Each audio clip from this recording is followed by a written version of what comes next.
Esta historia trata sobre la exnovia de mi papá. Mi papá tiene una suerte horrible con las mujeres. Es como un imán para las locas. Cada mujer con la que ha salido, excepto su novia actual, ha sido abusiva tanto mental como físicamente. Esta lista incluye a mi madre, pero esta historia es sobre su última novia, Marta. Ella ha pasado de acosarlo a él, a mí, a mi esposo e incluso a nuestra hija. Se conocieron en una fiesta de Navidad y se llevaron bien.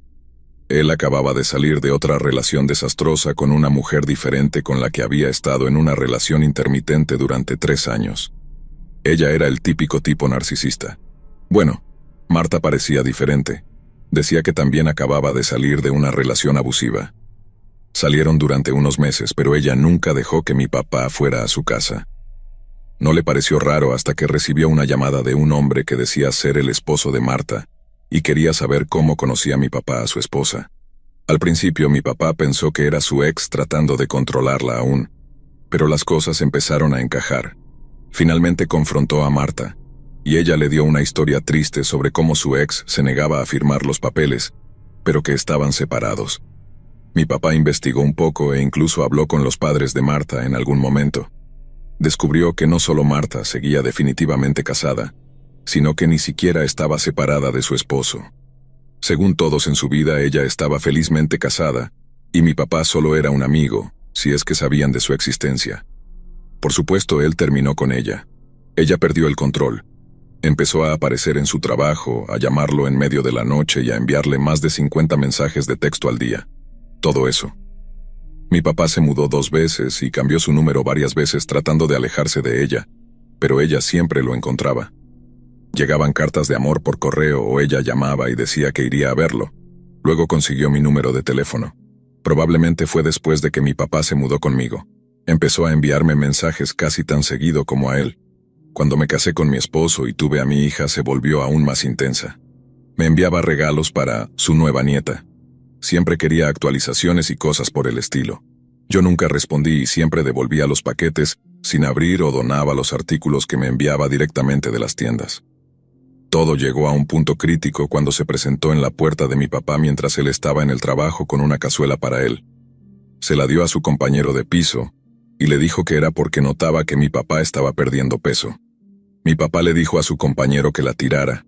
No quería arriesgarse a que estuviera envenenada, ya que acababa de solicitar una orden de restricción.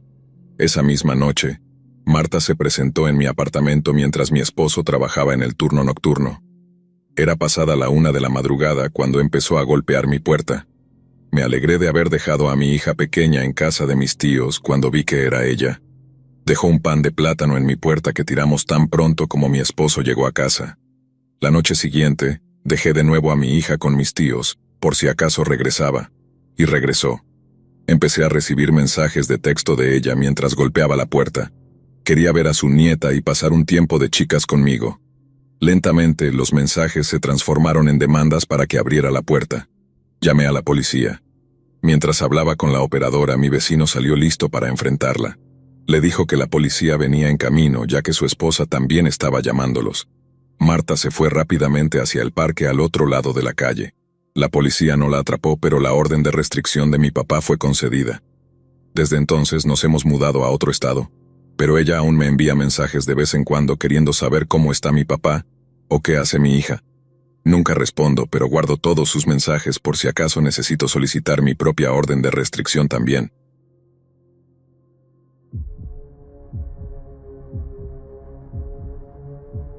Tengo que disculparme de antemano.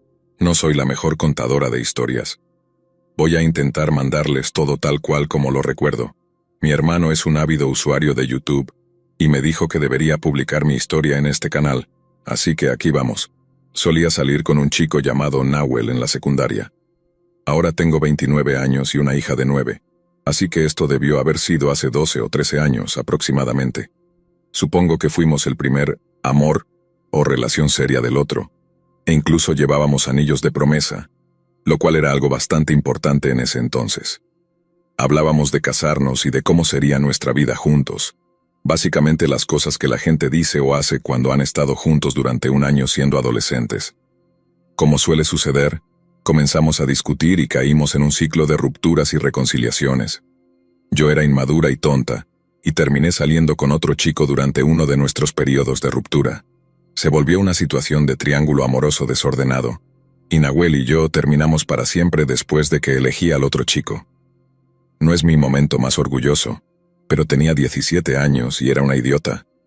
Avanzamos algunos años y me hice una cuenta de Facebook. Un día, por curiosidad, busqué a Nahuel. Nos agregamos en Facebook y le envié un mensaje disculpándome por lo que había pasado entre nosotros. Ya estaba felizmente casada en ese momento y acabábamos de tener a mi hija. Nahuel se mostró amable al respecto y seguimos siendo amigos cordiales en redes sociales. En realidad, solo hablábamos para desearnos feliz cumpleaños o comentar esporádicamente en alguna publicación. Pasaron unos años más y Nahuel comenzó una relación con una mujer llamada Marisa. Me alegraba ver que él seguía adelante. Mi matrimonio no funcionó, pero estaba contenta con mi vida y con criar a mi hija sola. Durante una Navidad, encontré una vieja foto de Polaroid de Nahuel y yo, en una escapada a una cabaña que hicimos cuando éramos novios. Le envié un mensaje para contarle sobre la foto y recordarle lo bien que la habíamos pasado. No respondió, y esto fue antes de que existieran los sellos de visto, y luego descubrí que ya no estaba en mi lista de amigos. Unos meses después recibí un mensaje de Marisa. Básicamente me llamó prostituta y zorra, y me dijo que había visto el mensaje que le envié meses atrás. Me dijo que nunca volviera a contactarlo, y que necesitaba superarlo. También dijo que el brazalete de dijes que él me había regalado no era nada comparado con lo que él le compraba a ella y que yo era una aventura barata de secundaria. Dijo que los anillos de promesa de plata no eran nada, y que él le había comprado un hermoso anillo de compromiso de oro con varios diamantes. Bueno, no respondí. No mucho después me alejé de Facebook por un tiempo y luego creé un perfil nuevo, agregando solo a amigos cercanos y familiares. En los años siguientes, recibí solicitudes de amistad de personas que no conocía en todas mis redes sociales. Sabía que era ella, porque la primera cuenta que acepté por error me comenzó a enviar mensajes abusivos diciéndome que era una zorra promiscua y una atención hambrienta, que nunca encontraría el verdadero amor. Después de eso nunca volví a agregar a nadie que no conociera personalmente. No sé cómo lograba encontrar mis otras cuentas. Intentó agregarme en Instagram, Twitter. Incluso, de alguna manera, encontró mi número de teléfono y trató de agregarme a WhatsApp. Cuando surgió Snapchat, recibí una solicitud de un usuario que tenía el nombre de un amigo de Facebook como su nombre de usuario, y me enviaba fotos de las palabras zorra y puta escritas en cursiva sobre papel. Continué bloqueándola y sin mantener ningún contacto, porque honestamente no sentía que pudiera hacer otra cosa. Este año me uní a una aplicación de citas. En la primera semana de usarla conocí a un chico que pensé que era genial. Su nombre era Nate, y tenía varias fotos de él mismo. Era un tipo de aspecto promedio, así que no me pareció sospechoso que un chico guapo me estuviera hablando. Dijo que tenía un teléfono Android, así que no podíamos hacer videollamadas, pero podíamos hablar por teléfono. Definitivamente era la voz de un hombre. Estuvimos enviándonos mensajes mucho durante las siguientes semanas, y las cosas parecían ir lo suficientemente bien como para programar un encuentro. Acordamos una hora y lugar. Una semana antes de la cita, me preguntó sobre mis relaciones pasadas. No le di mucha importancia cuando me preguntó sobre mi primera relación real. Parecía muy interesado en los detalles y me preguntó si aún tenía sentimientos por mi ex. Le aseguré que no, pero que tampoco lo odiaba porque fui yo quien arruinó la relación, y en realidad él era un buen tipo. Hablamos mucho sobre esa relación y luego él dijo que estaba deseando conocerme. Habíamos elegido encontrarnos en un café al aire libre, porque no me gustaba la idea de encontrarnos en mi casa sin conocer bien a este chico. Estaba muy emocionada. Era mi primera cita en mucho tiempo. Así que imagina mi confusión cuando veo a una mujer que me ve, sonríe y comienza a acercarse. Estaba demasiado sorprendida como para decir algo cuando se sentó, y sí, era Marisa. Tenía una expresión tan arrogante y me dijo, «Hola, cariño», mientras seguía sonriendo. Me confesó que era ella. En ese momento, sinceramente, solo quería saber por qué. ¿Qué le había hecho a esta mujer para que reaccionara así y para que invirtiera tiempo en hacerme todo esto? Básicamente, esto fue lo que me dijo. Hace casi 6 años, cuando ella y Nahuel empezaron a salir, él le contó todo sobre mí y sobre nuestra primera relación. Entró a su lista de amigos y me vio ahí. Revisó todas mis fotos y publicaciones, tratando de ver qué era lo que él vio en mí. Luego, cuando le envié el mensaje, lo confrontó y le preguntó por qué aún tenía fotos de nosotros y por qué me tenía en Facebook. Él me eliminó y le prometió no volver a hablar conmigo. Me dijo que me odiaba y que era una estúpida que ama jugar con las emociones de las personas y que quería darme una probada de mi propia medicina. Dijo que creó cuentas falsas para poder vigilarme y asegurarse de que no estuviera en la misma ciudad que ella y Nahuel. Yo vivo justo afuera de su ciudad, por cierto. Pasaba por los lugares donde yo decía que estaría para asegurarse de que él no se estuviera encontrando conmigo en secreto. Sabía dónde trabajaba a través de mi perfil de LinkedIn. Me contó que el tipo con el que hablé por teléfono como Nate era un amigo suyo que estaba metido en el plan y quería verme caer. Dijo que originalmente planeaba hacerme enamorar de Nate y luego engañarme, pero que no podía soportar esperar tanto. Sin embargo, la parte más perturbadora fue cuando habló sobre mi hija. Esta mujer se había obsesionado con mi hija. Estaba convencida de que compartía algunas de las características de Nahuel, y se obsesionó pensando que yo había tenido un hijo con él y que lo había mantenido en secreto. Me dijo que ni siquiera pensara en revelárselo de repente, en algún tipo de truco para volver con él, y que ella sería la única en darle un hijo. Estaba más allá de horrorizada. No es muy emocionante, pero lo único que recuerdo haber hecho fue levantarme de la mesa y decirle que nunca me volviera a contactar.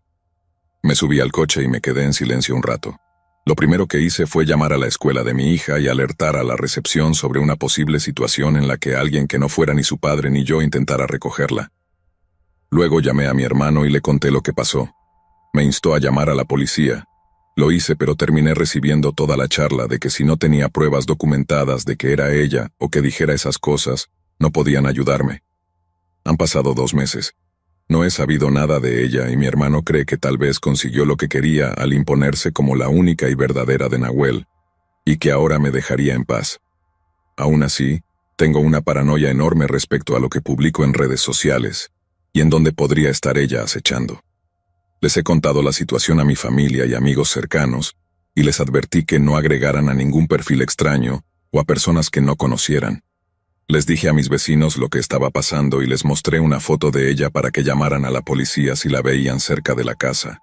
No me sorprendería que ella supiera mi dirección y comenzara a espiar por nuestras ventanas, o peor. También cambié las cerraduras como precaución. Así que espero que esta sea la primera y última vez que publique aquí. Marisa, no volvamos a encontrarnos.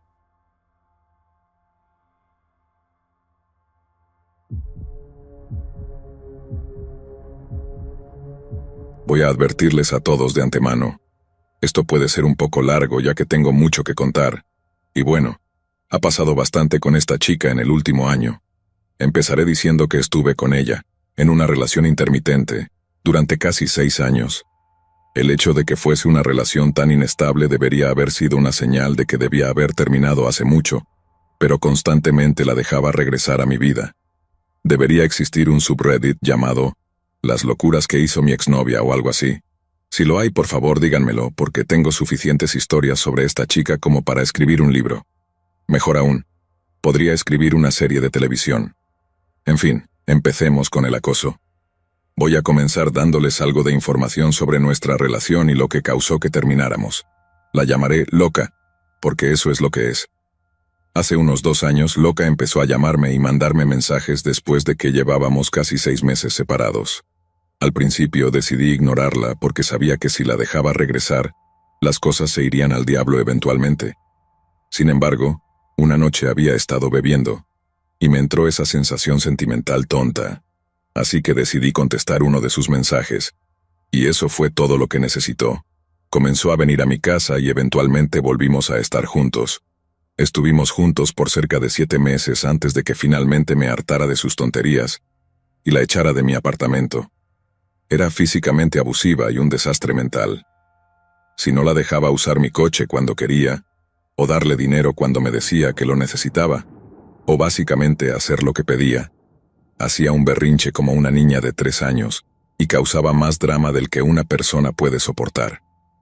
Durante el tiempo que estuvimos juntos, Logró meterse en problemas serios cuando golpeó a un tipo en la cabeza con una jarra de cerveza en un bar al que íbamos seguido. Lo que realmente terminó con la relación fue cuando empezó a consumir metanfetaminas y traía esa porquería a mi casa. Traté de ayudarla, pero ella lo convirtió en algo contra mí, como si yo estuviera intentando cambiarla. Me rendí y le dije a su madre que viniera a llevarse a su hija de mi casa antes de que llamara a la policía y la hiciera sacar. Le dije que habíamos terminado y que no quería volver a saber de ella. En ese punto ya le había dado múltiples oportunidades para cambiar, pero ella se negaba y hacía ver como si yo fuera el problema. No importaba, yo ya había terminado. El problema era que ella no. El día que finalmente terminé con ella fue el comienzo de su acoso. Comenzó su ataque creando un anuncio en Craigslist en la sección de acompañantes, usando una foto falsa y mi número de teléfono como contacto. Recibí más de 500 llamadas y mensajes de texto de tipos aleatorios buscando tener sexo, y esto duró aproximadamente una semana antes de que todo se calmara. Como si eso no fuera suficiente, esa misma noche, mientras mi teléfono explotaba de mensajes y llamadas, veo al guardia de seguridad de mi complejo de apartamentos husmeando alrededor de mi coche, alumbrando con su linterna por las ventanas. Salgo y le pregunto, ¿hay algún problema? Él responde, recibí un reporte de que este auto está abandonado y debe ser retirado. Yo le digo, no lo está, es mi coche y vivo en ese apartamento de allá. Terminé teniendo que mostrarle mi título de propiedad y una licencia de conducir válida para evitar que este idiota llamara a una grúa y se llevara mi coche. Al día siguiente, sigo recibiendo una cantidad masiva de mensajes y llamadas durante toda mi jornada laboral, lo cual me estaba irritando muchísimo. Llego a casa después del trabajo, me siento a tratar de relajarme, y hay un golpe en la puerta. Miro por la mirilla, y veo a un tipo que nunca había visto parado afuera. No contesto, espero a que se vaya y luego miro por mi balcón y veo a este tipo en su teléfono parado justo afuera. Le grito, «Oye, ¿te puedo ayudar en algo?» Él responde, ¿está loca aquí? Y yo le digo, «No, ella es mi ex y la eché el otro día. Tal vez prueba en la casa de su mamá, donde está quedándose». Terminé hablando un poco más con este tipo, y resulta que ella había organizado una cena con él, y le dio mi dirección como la dirección donde supuestamente se estaba quedando.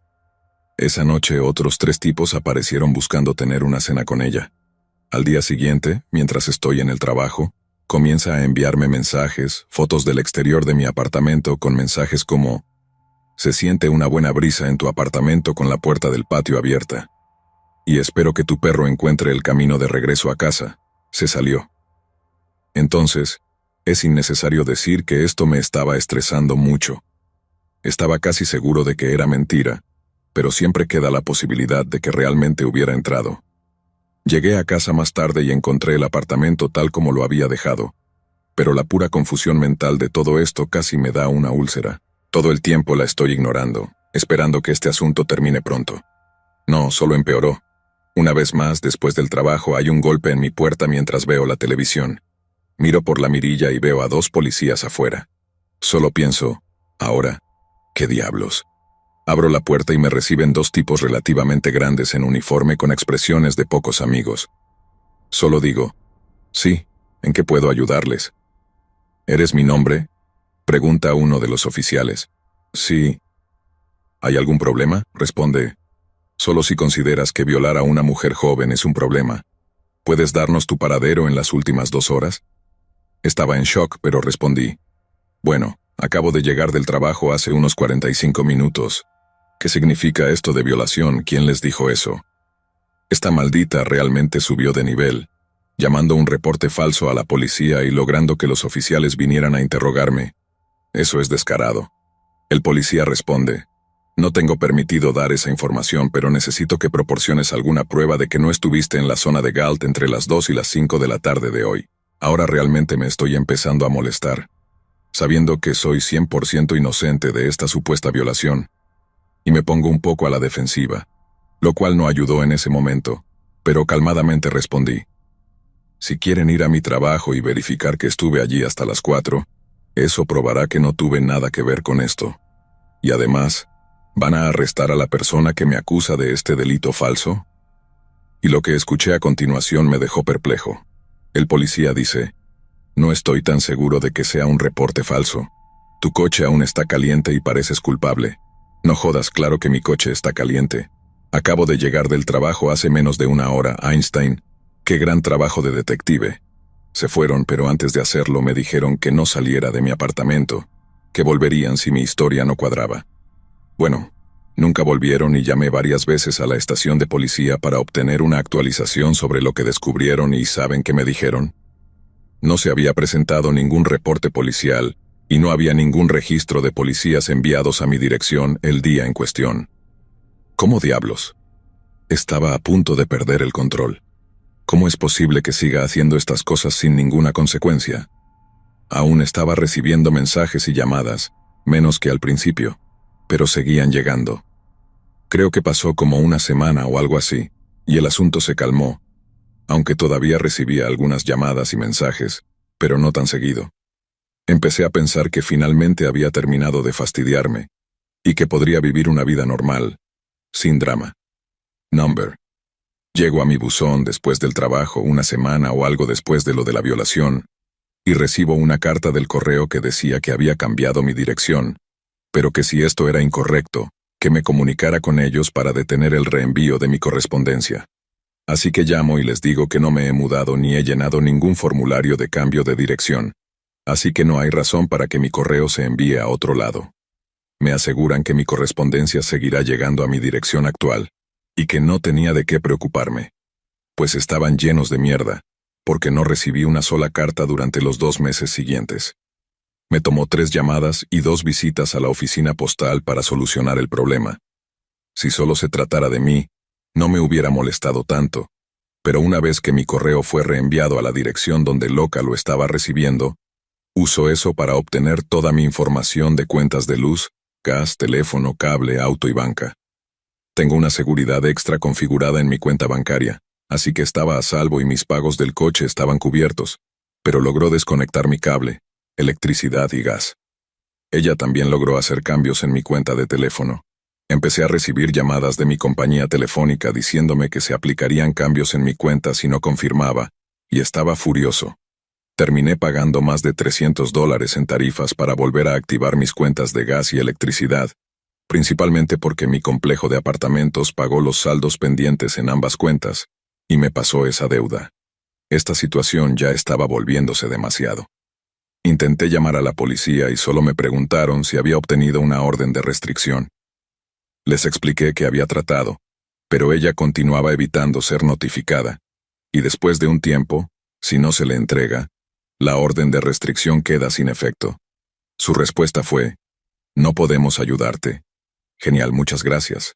No pueden ayudarme, pero sí pueden seguir un reporte policial falso y luego ignorarlo como si no hubiera pasado nada. Increíble el apoyo de la policía aquí. Sin embargo, finalmente tuve un respiro. Si recuerdan, ella fue arrestada por golpear a un tipo en la cabeza con una jarra de cerveza, ¿cierto? Bueno, finalmente fue condenada y le dieron 3 meses de cárcel.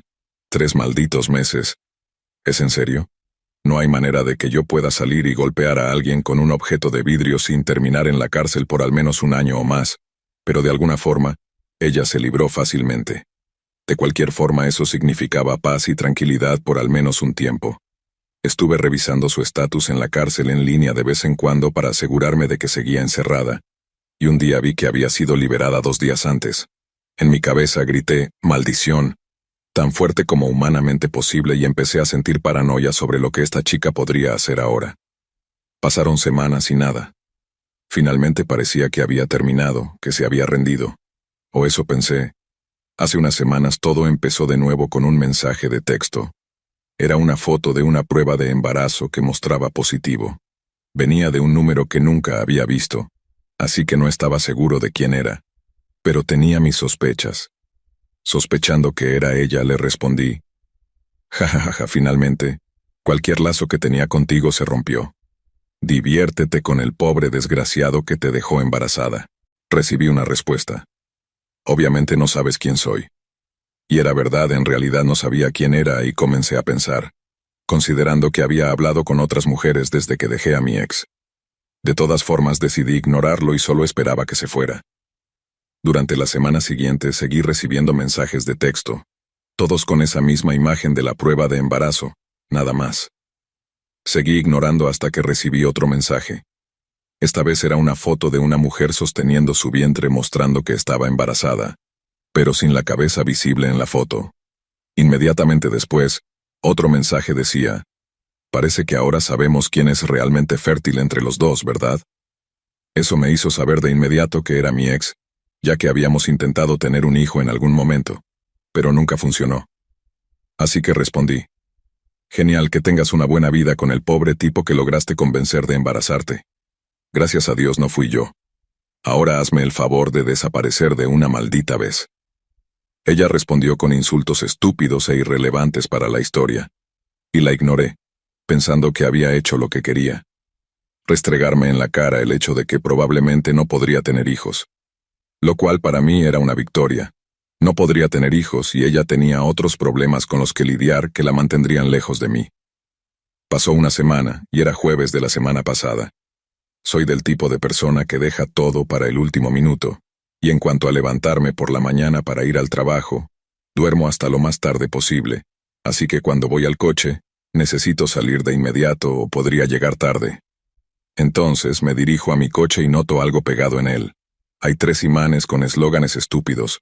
Creo que uno decía algo sobre ser una loca de los gatos, o alguna tontería así. No presté mucha atención mientras los arrancaba porque tenía que irme al trabajo. Lo que sí noté fue que la muy desgraciada los había pegado con superglue a mi coche, así que no fue fácil quitarlos y aún tengo restos de los imanes en la pintura del coche. Pero eso no fue lo peor.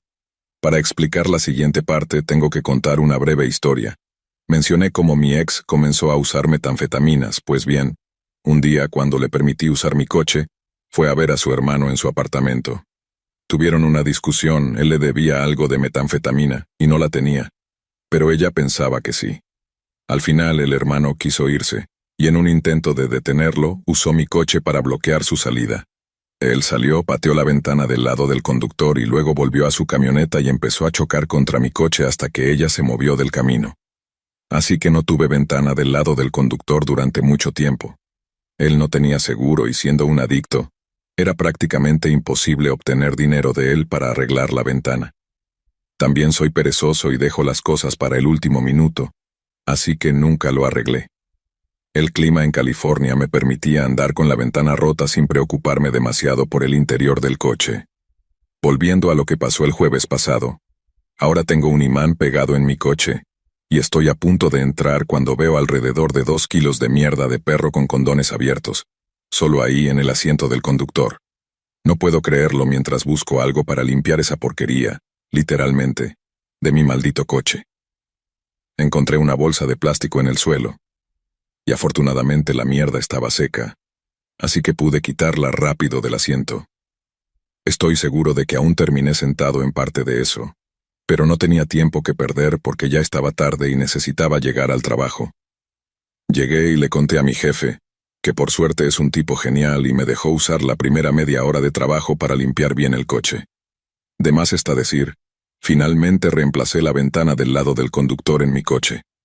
Y ahora me pregunto cuál será la siguiente jugada de esta chica, y sospecho que será algo aún más retorcido. Sé que voy a recibir 2 preguntas. La primera, ¿por qué no he cambiado mi número de teléfono? Y la segunda, ¿por qué no me he mudado? La respuesta a la primera es que tengo demasiada gente que conoce mi número actual, y no pienso darle esa victoria a ella, molestándome yo mismo al cambiarlo. La segunda es que planeo mudarme, pero no tengo el mejor historial de alquiler y romper mi contrato de arrendamiento no ayudaría en absoluto. Así que estoy aguantando y esperando que Loca finalmente desaparezca. En resumen, mi exnovia me atormenta de múltiples maneras, desde cambiar mi dirección de correo hasta vandalizar mi coche.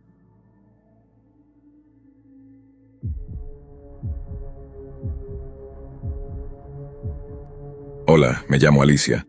No voy a sentarme aquí a decirte que volver con un exnovio es algo malo. De hecho, estoy viviendo con mi ex ahora, y en realidad soy muy feliz. Pero hay momentos en los que no todo es tan alegre. Hay encuentros con los ex que pueden salir muy mal. Y hoy te contaré sobre uno de ellos. Todo comenzó hace varios años. Había pasado un tiempo desde que terminé mi relación con Derek. Fue una separación difícil. Estuvimos juntos mucho tiempo, y separarnos fue horrendo. Pero al final ambos aceptamos que era lo mejor para los dos, o al menos eso pensaba yo. Un año después de la separación, comencé a recibir mensajes de texto de un número desconocido. Al principio pensé que solo era un error, tal vez alguien que tenía el número equivocado. Pero los mensajes seguían llegando y pronto me di cuenta de que eran de Derek. Al principio los mensajes eran inocentes, cosas como, «Hola, ¿cómo estás?» y «He estado pensando en ti». Pero pronto se volvieron más incómodos. Mensajes sobre cuánto me extrañaba, sobre cuánto lamentaba cómo terminaron las cosas. Me sentí mal, pero intenté ignorarlos, esperando que Derek eventualmente se cansara y me dejara en paz. Sabía que él no tenía malas intenciones hacia mí, siempre fue una buena persona, pero debía entender cuándo parar. Sin embargo, eso no sucedió. Los mensajes se volvieron más insistentes y más intrusivos.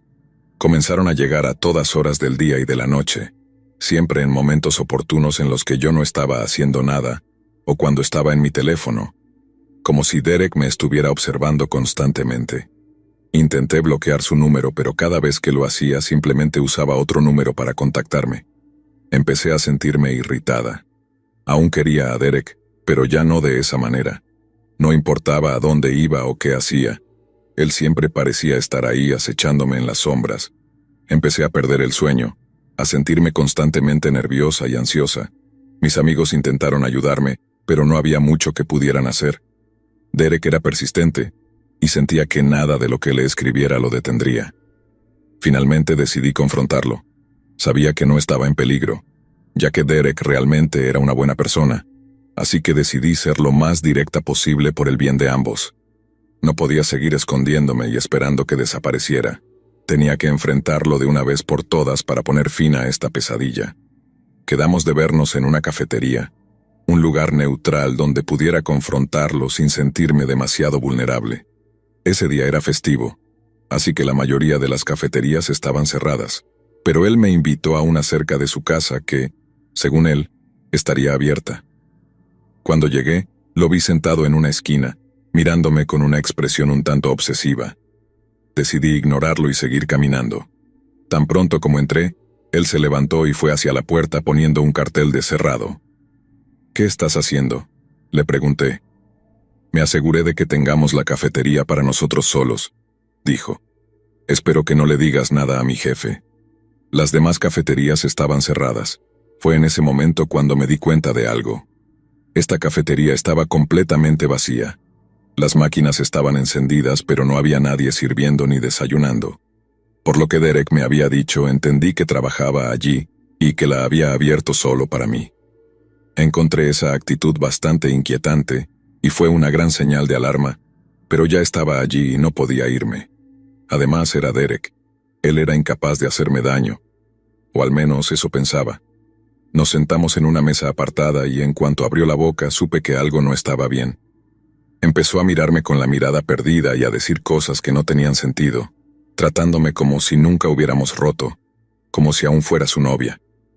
Intenté mantener la compostura, tratando de razonar con él, de hacerle entender que nuestra relación había terminado y que debía dejarme en paz. Pero él se negó a escucharme, aferrándose desesperadamente a la idea de que todavía podíamos estar juntos, que nuestro amor era indestructible. Fue entonces cuando las cosas comenzaron a ponerse realmente aterradoras. Empezó a hablar sobre cómo estaríamos juntos para siempre, cómo haría cualquier cosa para mantenernos unidos, incluso si eso significaba lastimar a quienes se interpusieran en nuestro camino. Me levanté de la mesa sintiendo un escalofrío recorrerme la espalda. Tenía que irme, tenía que alejarme de él antes de que fuera demasiado tarde. Pero al girarme para salir, me di cuenta de que ya no podía hacerlo. Derek estaba parado frente a mí con una sonrisa torcida en su rostro.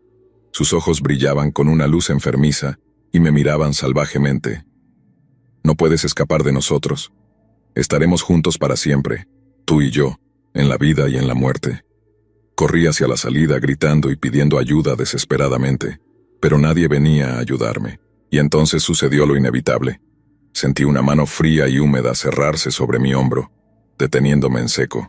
Me giré lentamente, temblando de miedo, y me encontré con los ojos vacíos de Derek, que me miraban con una intensidad escalofriante. Te dije que no podías escapar del verdadero amor, y en un instante sentí un pañuelo húmedo sobre mi nariz. Comencé a sentirme mareada y todo se volvió negro. Desperté en una habitación oscura y húmeda, con el sonido de gotas cayendo a mi alrededor. El lugar estaba sucio y las paredes estaban cubiertas de moho debido a la humedad. Intenté levantarme, pero descubrí que estaba atada a una silla, mis manos y pies sujetos fuertemente con cuerdas desgastadas. Entonces lo vi. Derek estaba de pie frente a mí con una mirada salvaje y desequilibrada en sus ojos. Sostenía un cuchillo en su mano, la hoja brillando débilmente en la penumbra de la habitación. Ahora estaremos juntos para siempre. Nada ni nadie podrá separarnos. Bienvenida a casa. Intenté gritar, luchar para liberarme de las ataduras, pero fue inútil. Recuerdo que creí que estaba atrapada, a merced de un hombre que había perdido completamente la razón. Derek acercó su cuchillo a mi cuerpo y me dijo que nunca me haría daño, que el cuchillo era solo en caso de que quisiera escapar. Y así fue como mi vida cambió para siempre. ¿Recuerdas que te dije que ahora vivo con mi ex? Bueno, este es Derek. Hoy estamos mucho mejor. No estoy de acuerdo con que me haya secuestrado, pero en cierta forma estoy agradecida con él. Fue la única forma en que pude conocer el amor verdadero. Pasaron algunos años y nadie vino por mí. Al principio estaba triste y asustada, pero hoy me doy cuenta de que es una bendición. Derek es muy bueno y me da todo lo que necesito. No necesito salir, no necesito tener una vida y conocer a más personas. Derek es todo lo que necesito. ¿Qué estás haciendo, cariño?, pregunta Derek. Solo escribiendo otra historia. Me alegra, siempre fuiste una buena escritora. Me gustaría leerla cuando termines. Claro, amor. Oye, ¿crees que hoy podría salir a la plaza? Me gustaría tomar un poco de aire. Sabes que no puedo dejarte hacer eso. Si lo hago, la gente se daría cuenta de que vivimos en este lugar abandonado. Además, podrías escapar y ninguno de los dos quiere eso, ¿verdad? No, claro que no. Muchas gracias, Derek. Me haces muy feliz. Y tú me haces feliz a mí.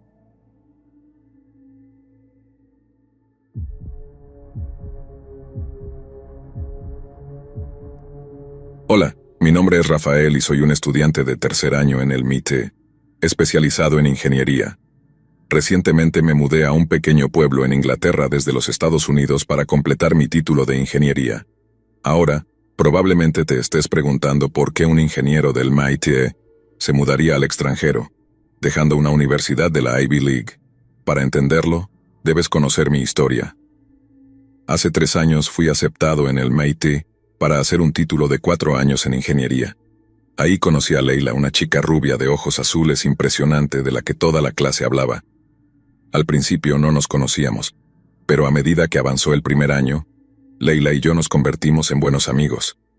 Era nuevo y extraño para mí tener a una chica como ella como amiga y por alguna razón, ella prefería pasar la mayor parte de su tiempo conmigo.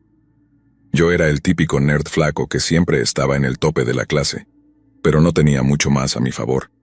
Venía de una familia humilde.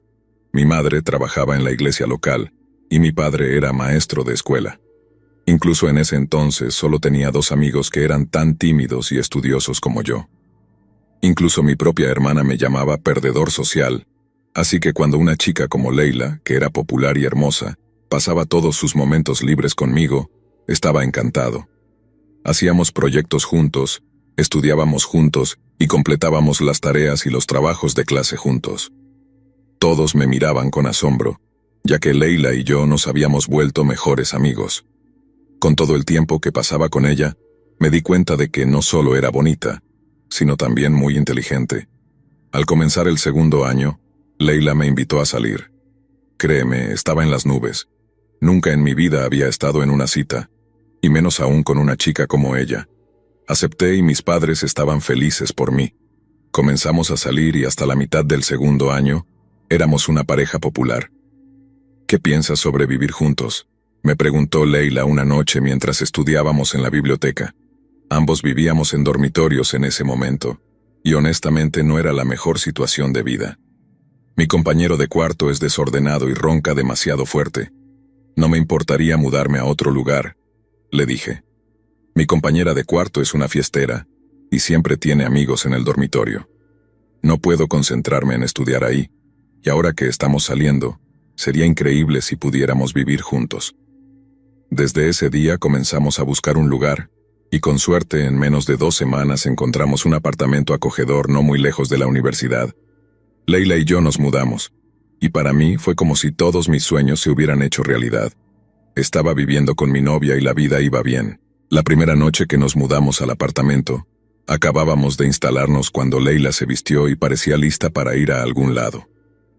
«Oye, ¿a dónde vas?». Ella se quedó en la puerta en silencio, y luego respondió: «Nunca te lo he contado antes, Rafael. Sabes que pertenezco a una familia católica estricta, ¿verdad? Desde que era una niña, mis padres y yo asistimos a la misa de medianoche, y desde que me mudé aquí, descubrí que un padre en la iglesia cercana también ofrece misas nocturnas. Así que cada noche después de cenar voy allí. Espero que no te moleste. Yo mismo crecí en un ambiente cristiano. Mi madre trabajaba en una iglesia, así que no me molestaba en absoluto». «Adelante, no me importa. Pero, ¿quieres que vaya contigo? Es seguro estar afuera tan tarde. ¿A qué hora regresas?». «Está bien, estaré de vuelta a más tardar a las 12:30, y si necesito compañía te llamo. La iglesia no está lejos, solo a unas pocas calles». Nos besamos, ella se fue y yo me puse a ver Netflix.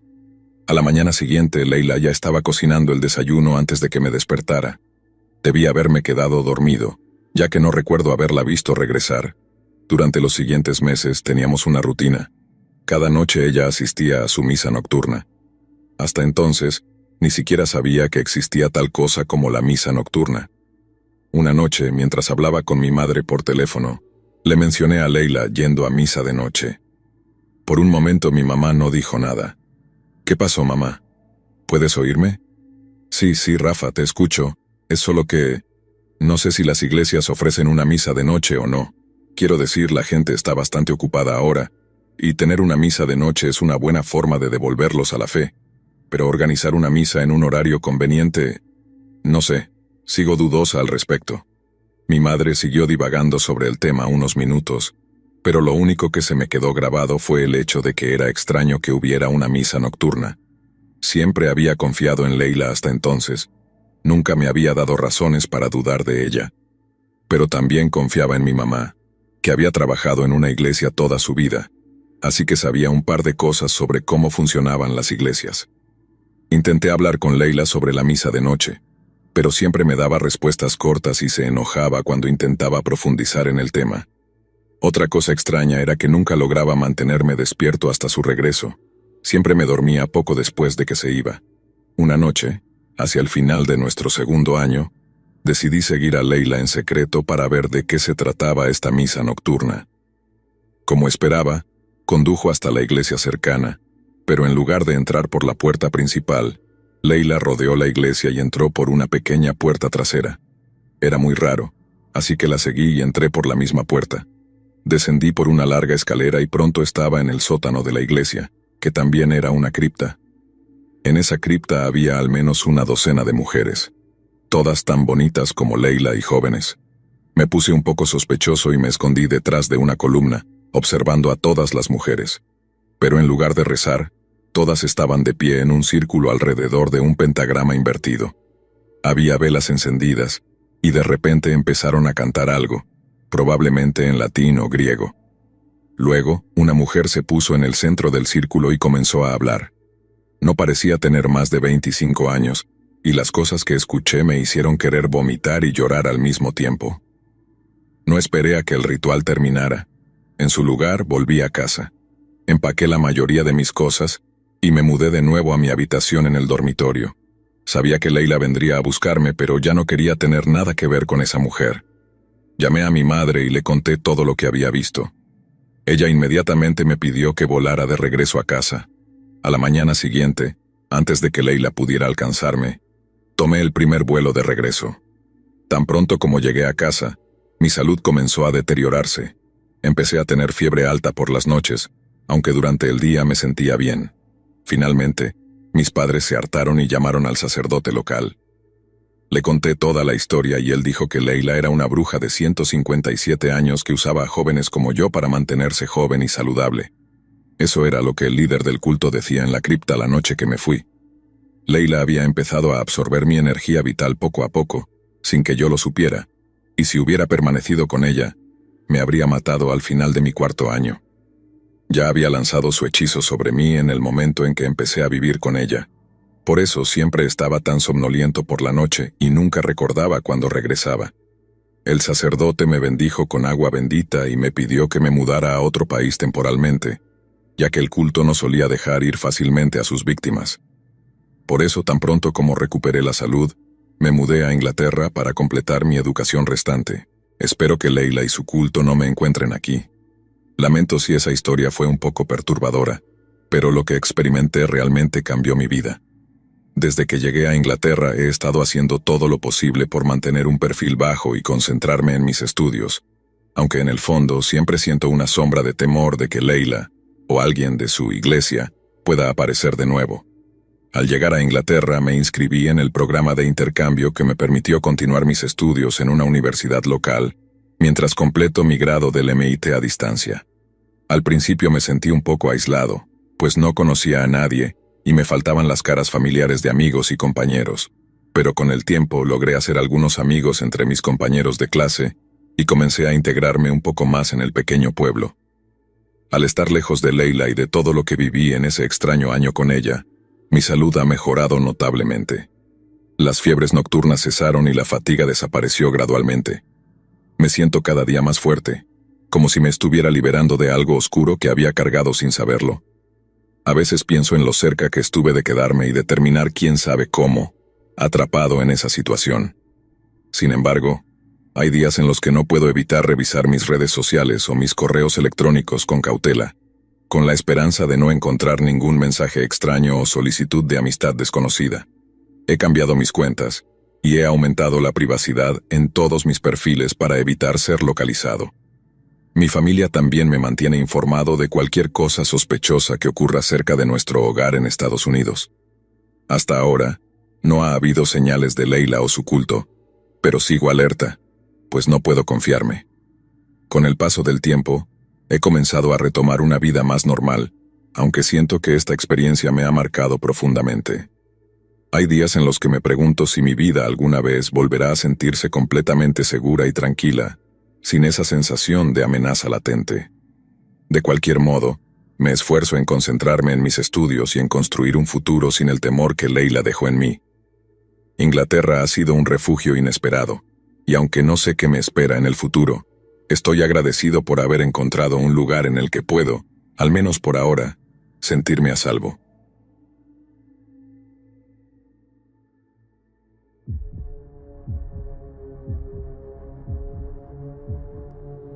En aquellos tiempos, antes de que la tecnología y las redes sociales se volvieran una parte tan importante de nuestras vidas diarias, hacer amigos no era tan fácil como lo es ahora. La mayoría de las mujeres bonitas que veía un día, nunca las volvía a ver, principalmente porque no tenía el valor de acercarme a ellas y conocerlas. Al mismo tiempo era lo que llamarías una persona socialmente torpe, y tenía que recurrir a otros medios para conocer gente. Pero entonces, de repente, llegó Facebook, una aplicación donde la gente puede hacer amigos y averiguar casi todo lo que quiere saber sobre otra persona, todo con una simple solicitud de amistad. Sin embargo, no era lo que pensé que sería, ya que mi experiencia con Facebook cambió mi vida por completo. Mi nombre es Fernando Halter y era el año 2007. Facebook se había lanzado 3 años antes y estaba en auge en 2006, cuando la gente empezó a preferirlo a MySpace. Al principio fui bastante escéptico respecto a unirme, ya que no era un gran fanático de compartir mi información en línea, pero finalmente cedí y decidí crear una cuenta en Facebook. Si recuerdo bien, mis primeras sugerencias eran todas personas en Nueva York, y pasé un buen rato simplemente revisando sus perfiles, preguntándome si debía enviarles una solicitud de amistad. Y fue entonces cuando la vi, Annabelle Tate. Era simplemente la mujer más hermosa que había visto. Pero lo que más me intrigó de ella fue su perfil, lleno de fotos de ella y sus amigos en fiestas, de vacaciones, y en general viviendo su mejor vida. Pasé un tiempo pensando en qué hacer antes de finalmente enviarle una solicitud de amistad. Ella la aceptó en unas 2 horas y me envió un mensaje diciendo: «Hola, soy Annabelle». Desde ese punto, la conversación fluyó, ya que Annabelle era una persona muy relajada, aunque ahora que lo pienso creo que era solo la comodidad de estar detrás de una pantalla. Hablamos en línea durante aproximadamente una semana, en su mayoría sobre mí, ya que ella hizo muchas preguntas sobre mi pasado y mi vida en general. Eventualmente decidí pedirle que nos viéramos en persona. ¿Te gustaría vernos algún día? A lo que respondió, claro, ¿dónde quieres encontrarnos? Le dije, podríamos cenar mañana en la noche. Ella contestó, no estoy en la ciudad en este momento, pero regreso mañana, así que tal vez pasado mañana. Acepté. Salí al día siguiente al restaurante en el que habíamos acordado vernos. Ella aún no había llegado, así que decidí mandarle un mensaje para preguntarle si todo estaba bien. ¿Todo está bien?, respondió. Voy en camino, solo llego un poco tarde. Esperé unos 10 minutos más y luego la vi. La primera cosa que noté fue que Annabel era mucho más delgada de lo que parecía en su perfil. También tenía ojeras que había intentado cubrir con maquillaje. Se acercó a mí y se sentó en la mesa antes de sonreír y decir, «Hola». Le sonreí de vuelta y le dije, «¿Te ves cansada? ¿Estás segura de que estás bien?». Ella rió mientras tomaba el menú y llamaba al mesero. Annabel era tan relajada y despreocupada en persona como lo era en línea. Hablamos de muchas cosas esa noche, pero durante casi toda la noche no pude quitarme la sensación de que algo andaba mal con Annabel. Así que le dije, «Escucha, ¿estás segura de que estás bien? Si no tienes ganas de salir, podríamos pasar el rato en mi casa o podría llevarte a la tuya». Ella se quedó mirando su comida por un rato antes de levantar la vista y responder, «Me gusta la idea de ir a tu casa». Así que pedimos la cuenta y nos fuimos. Seguimos hablando mientras caminábamos hacia mi apartamento. Entramos y le dije a Annabel que se pusiera cómoda mientras le preparaba una bebida. Le hice un gin tonic y regresé de la cocina para ver a Annabel de pie, jugando con sus pulgares, como si estuviera nerviosa. Así que le dije, «Sé que dijiste que todo está bien, pero ¿estás segura de que estás bien?». Ella negó con la cabeza y respondió, «Mira, Tim, eres un tipo muy amable. Pero si vamos a seguir con lo que sea que esto sea, hay algo que necesitas saber». Me acerqué a ella mientras mi mente corría pensando en lo que estaba a punto de decirme. «Probablemente ya notaste que me veo diferente de mi perfil. Bueno, eso es porque no he estado activa en esa cuenta durante un tiempo. Y la razón por la que no he estado activa es porque he estado realmente enferma, y la vida ha sido una mierda últimamente. No sé cuánto tiempo más me queda, o si siquiera me queda tiempo». Ahora estaba llorando, pero todo en lo que podía pensar era en cómo su perfil había logrado pintar una imagen completamente falsa de quién era ella. Continuó diciendo, «Mi familia me ha estado diciendo que no es el final, y que debería seguir intentando ser yo misma. Y por eso acepté tu solicitud de amistad. Simplemente no quiero que te hagas ilusiones». Seguía llorando, así que me acerqué y le di un abrazo. Estaba tan cerca de mí, se sentía tan bien, y olía tan bien, tan bien. «Está bien, Annabel», le dije antes de colocar mi mano en su mejilla. «Alguna enfermedad estúpida no se va a llevar a alguien tan hermosa como tú del mundo. No, eso no sería justo». Su expresión cambió mientras intentaba alejarse del abrazo, pero apreté mi agarre continuando. «Realmente nunca pensé que sería tan fácil conseguir que una mujer tan hermosa como tú estuviera sola en mi casa. Usualmente es tan difícil tener que seguirlas o simplemente tomar a alguna que no conozco, con ellas llorando y gritando todo el tiempo». Nunca olvidaré la sensación que tuve al ver la expresión de realización en el rostro de Annabel mientras hablaba. La preocupación y el miedo eran como nada que hubiera visto antes. Intentó golpearme, pero fue inútil mientras la arrastraba y la mantenía en el sofá. Y fue entonces cuando empezó a gritar. Le agarré la garganta y presioné tan fuerte mientras decía, «Deja de gritar, Annabel. No te preocupes, no tendrás que preocuparte más sobre cuánto tiempo te queda de vida». Su lucha continuó, pero no por mucho tiempo. Tuve mi manera con ella mientras se desmayaba y moría. Así que ahí lo tienes, oficial. Annabel Tate fue mi primera vez usando Facebook. ¿Y qué experiencia fue? Eres un hombre enfermo, Fernando. Aseguraré que pases el resto de tus días tras las rejas. Diga lo que quiera, oficial, pero si me pregunta, yo no hice nada malo. Todo lo que hice fue pedirles ser amigas y ellas aceptaron. Solo quería algunos amigos. Violaste y mataste a 19 mujeres usando Facebook, y Dios sabe cuántas antes de eso. Y dices que solo querías amigos. Bueno, ya no tendrás que preocuparte por eso. Pronto descubrirás lo que le pasa a gente como tú en prisión. Estoy seguro de que mucha gente querrá ser tu amigo. Eso espero. Gente como tú no merece compasión. Bueno, si eso es cierto, oficial, entonces supongo que es algo bueno que encontré Facebook. La celda de interrogatorio quedó en silencio. El oficial, con expresión dura y sin rastro de simpatía, miró fijamente a Fernando, quien mantenía una leve sonrisa en su rostro, satisfecho como si su confesión fuese algo de lo que enorgullecerse en lugar de un oscuro y retorcido relato.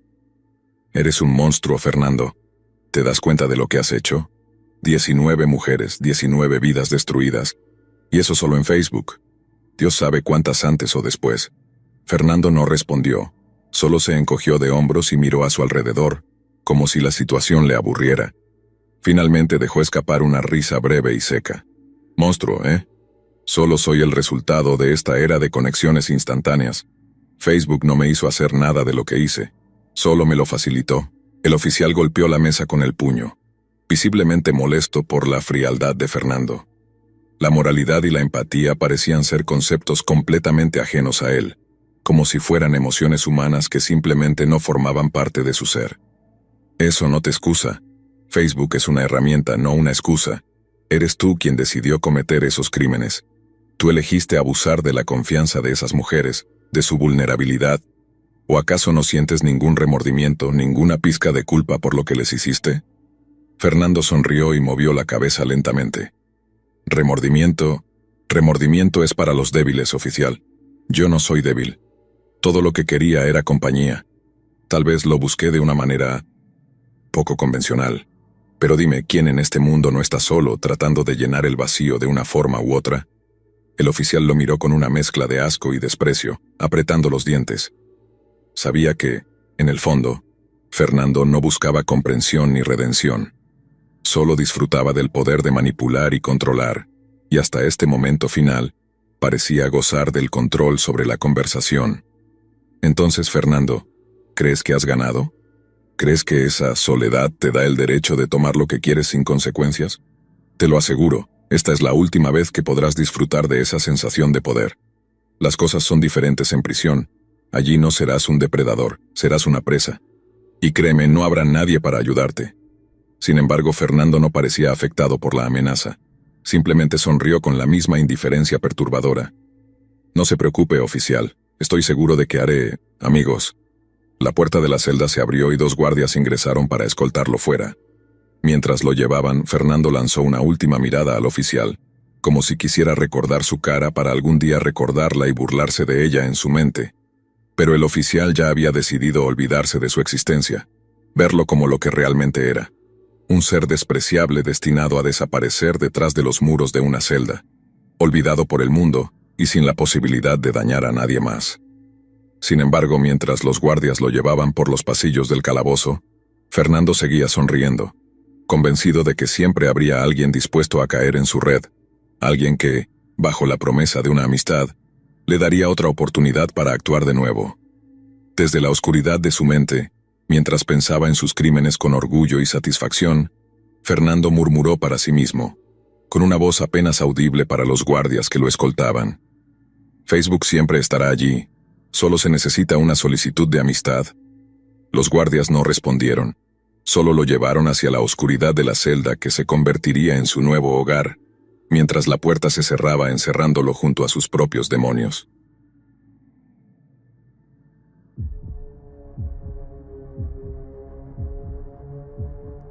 Nunca pensé que mi exnovio fuera así.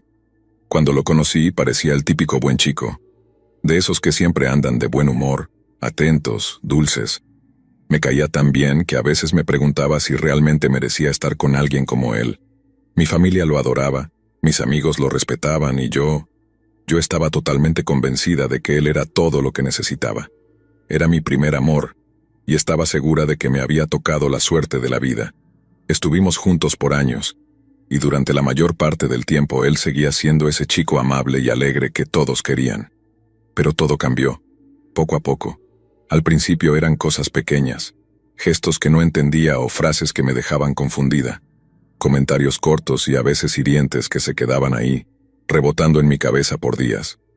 Yo los ignoraba, Pensaba que tal vez estaba pasando por un mal momento, o que tenía problemas de los que no me había contado. Lo justifiqué 1000 veces porque, ¿cómo no iba a hacerlo? Estaba enamorada. Pero con el tiempo esa sonrisa suya se fue volviendo amarga, sus palabras dejaron de ser cariñosas y su paciencia se esfumó. Hubo un momento, un día específico, en que sentí por primera vez un miedo verdadero estando a su lado. Recuerdo estar en la cocina, cortando unas verduras mientras preparaba la cena para los dos. Él llegó tarde, venía con cara de pocos amigos y un tono que me erizó la piel. Me preguntó algo insignificante, y yo respondí sin pensar demasiado, con ese tono despreocupado que siempre habíamos tenido. Pero esta vez, no funcionó. Su expresión cambió al instante. Se volvió tan oscuro, tan frío, que el aire en la cocina se hizo pesado. Me miró como si no me conociera, y me dijo algo tan terrible que hasta hoy lo siento resonar en mi cabeza. Si vuelves a responderme así, verás lo que soy capaz de hacer. Y no dijo nada más, solo se fue dejándome paralizada, sin siquiera el valor de preguntarle qué había querido decir. Desde entonces fue como si algo se hubiera roto entre nosotros. Comenzaron las peleas, los gritos y los golpes. Yo no me atrevía a contarle a nadie. Mis hermanas, que siempre habían sido mis confidentes, empezaron a notar mi cambio. Se dieron cuenta de que no salía tanto, de que estaba nerviosa y de que incluso les mentía para evitar que vieran los moretones. Pero no podía esconderlo para siempre. Una tarde, mis 2 hermanas, Carla y Mariana, vinieron a visitarme sin avisar. Fue cuando lo supieron todo. Carla, la mayor, tenía un temperamento fuerte y, aunque trató de no reaccionar en el momento, me agarró del brazo y con la voz quebrada, me dijo que no iba a permitir que me quedara ahí, soportando algo así. Me dijo que teníamos que denunciarlo, que él no podía quedarse impune, y yo entre lágrimas le prometí que iba a salir de esa relación.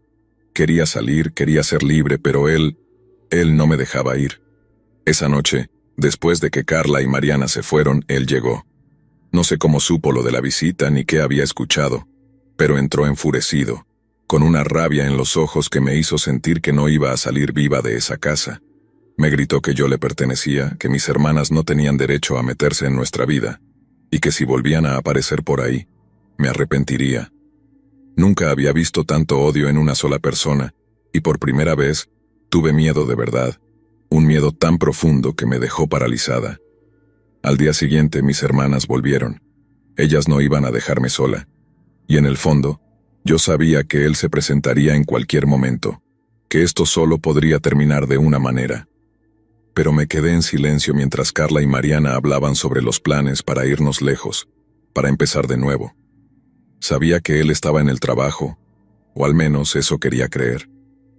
Pensé que tendríamos tiempo de salir antes de que él volviera, pero entonces, escuchamos la puerta.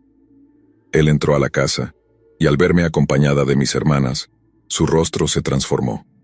Era como si estuviera viendo a un extraño. Se lanzó sobre mí, y cuando Carla intentó detenerlo, todo se desató en cuestión de segundos. No entendí lo que estaba pasando hasta que vi el cuchillo. Todo se volvió confuso. Un torbellino de gritos, de forcejeos, de sangre. Grité con todas mis fuerzas intentando detenerlo, pero era inútil. Carla, Mariana, mis hermanas, pelearon por mí hasta el final, y yo no pude hacer nada para salvarlas. Las vi caer, vi cómo su vida se apagaba frente a mis ojos, y todo porque decidieron protegerme.